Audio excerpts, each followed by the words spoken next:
I'm Diego Cordovez. Welcome to The Scoop, brought to you by Full Tilt Poker.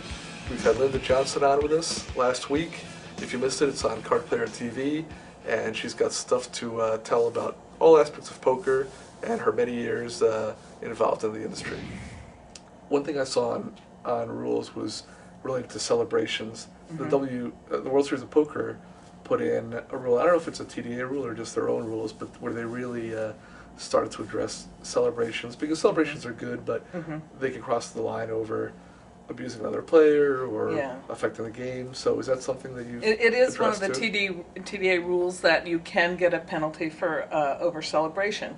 Yeah, I mean, remember, every time that you've won a pot, somebody's just lost one, and I know that, you know, I don't think that card rooms should be sterile environments, but at the same time, I think that respect needs to be part of the game. Respect for your opponents, respect for the staff, and when you're going around acting crazy, and mostly it's just for the cameras. I don't think you see so much when there's no cameras. You know, there has to be, you know, at some point where you have to tone it down. That's the worst influence of TV, obviously, that's affected people. We've talked before about the fact that there are players who we know who are always the most dignified, well-behaved poker players, and then now that the cameras have come around and they've gone crazy, it's like a different person. Exactly. You know, a case in point is Umberto Brenes, and I love that man. He's just awesome. Right. But, you know, I want to take that shark and ram it up his throat. You know? and he never used to be that way before TV. And he's not that way when the camera's not around. And he's a good guy. But, you know, it's working for him. And, you know, a lot of these people who have endorsements now,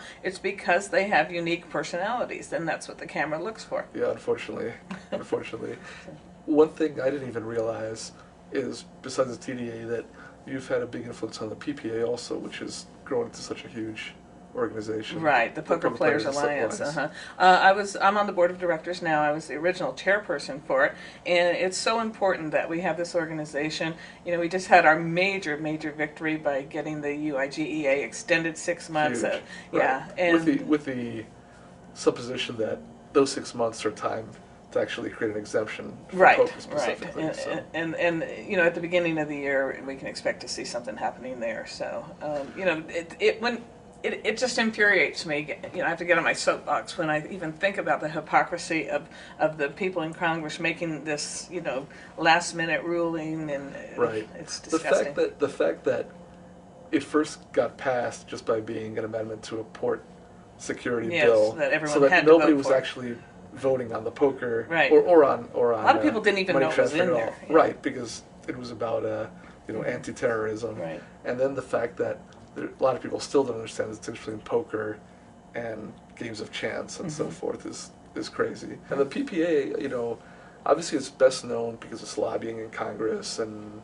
doing this national effort, but you know, when they arrest people in these home games, the PPA also has been active them. sending Yeah, expert witnesses and stuff like that. And that's even crazier. Even though obviously I strongly support you know, defining poker as a game of skill and regulating online poker, and I think this will be great for everybody. I understand how some people still don't understand all the subtleties of it, but when I read about, like in South Carolina, a SWAT team coming in and arresting like 30 grandmas who were playing poker because one of them was charging for the snacks. Right. I mean, that is what's mind-boggling. And even when they go and shut down a charity event, that is definitely going for charity. It's disgusting, in my opinion. And the people who argue and say against having legalized online gaming, you know, their arguments that they give are the reasons to have it. Things like, well, we don't want underage kids to play. Nobody wants underage kids to play. And if we are able to regulate it, then we can make sure that doesn't happen. Of course. So.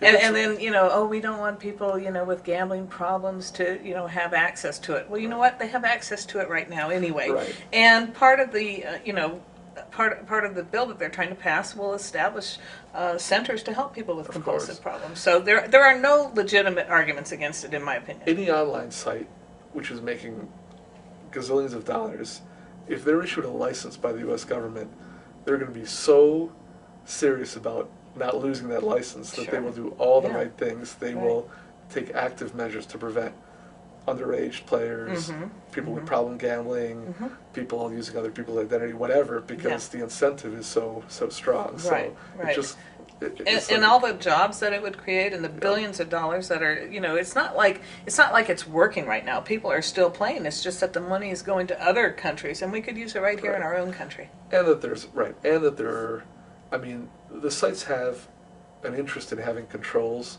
because people read about them and know about the scandals at some sites and so forth, but you don't have the government oversight from here, which would Right. help a lot. Right. The government, regulating and taxing it would definitely, as you said, to help us to make sure that it's conducted properly and that we are, guarded. So. You mentioned charity tournaments. You've started an organization with Mike Sexton and Jan Fisher and others, which is specifically tying poker to charitable endeavors. So, how did that come about? Actually, Mike Sexton, who's one of the most generous people in Yes. poker, got together with us and came up with this idea to create an organization where poker players could funnel money to an organization that would distribute it to the charities. And so we started what's called PokerGives.org. And we have our first fundraiser we raised like $30,000 for, which isn't huge in today's standards compared to some of these fundraisers. But It's a big we start. do have a big program coming up that we're going to be announcing in 2010. I'll give you a sneak preview of it. Poker Gives is designating September of 2010 as National Poker Month. And what we are going to do is we are contacting everyone, every card room in America, and asking them to hold one tournament during the month of September and send half of the proceeds from that to Poker Gives. Now, Poker Gives, our goal for Poker Gives is to make sure that at least 95% of the money goes to the charities. None of Right. us, none of the founders, nobody who works for us takes a salary. We do have a clerk that Mike and Lisa and Jan and I pay out of our own pocket, so that, as we can say, the money does go to the charities. And she will be the one who's heading up this National Poker Month and contacting everybody. And we just think, it's time, to give back. A lot of poker players want to give back and they don't know how to do it. Right. We support 3 charities, and when we founded this, we tried to find charities that nobody would have any objection to.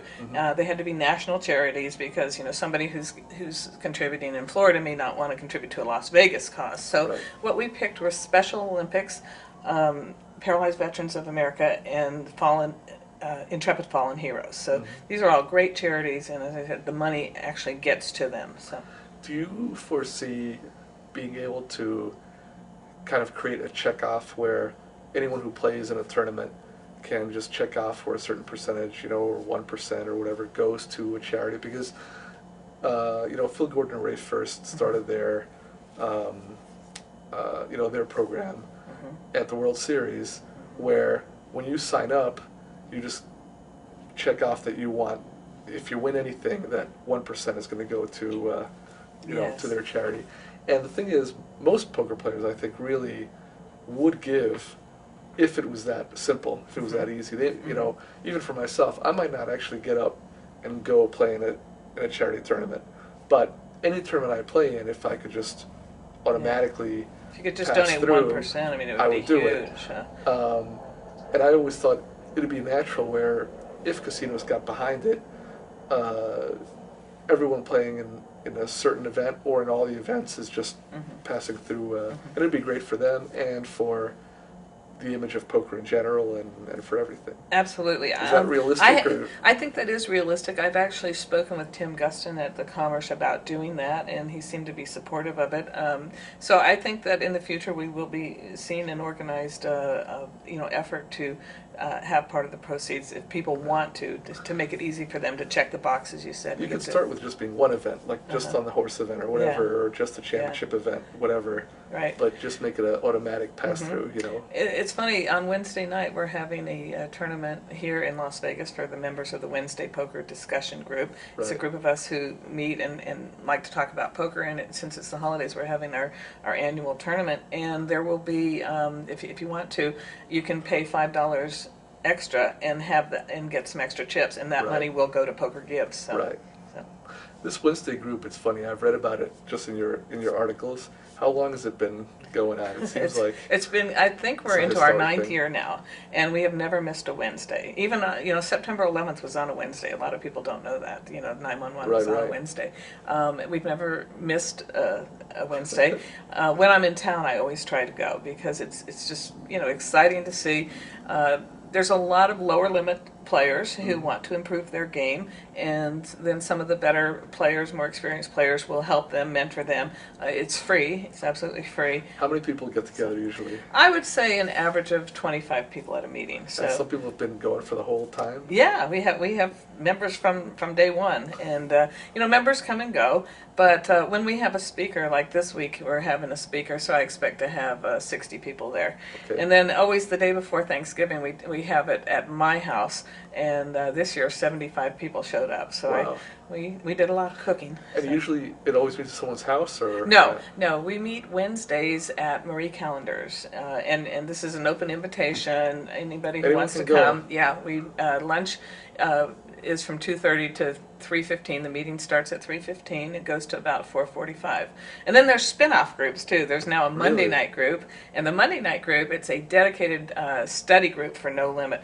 It's a little bit more formal than the Wednesday. On the Wednesday group, anybody can talk about anything, but on the Monday night group, they meet at the Stakeout Lounge, and they have an agenda. There's a speaker every week who has a topic. Okay. Somebody in the group volunteers to lead a discussion. It could be about a chapter in somebody's book. It could be about where's the best place to play 1-2 in Las Vegas. or a But, hand they played or something. yeah, yeah.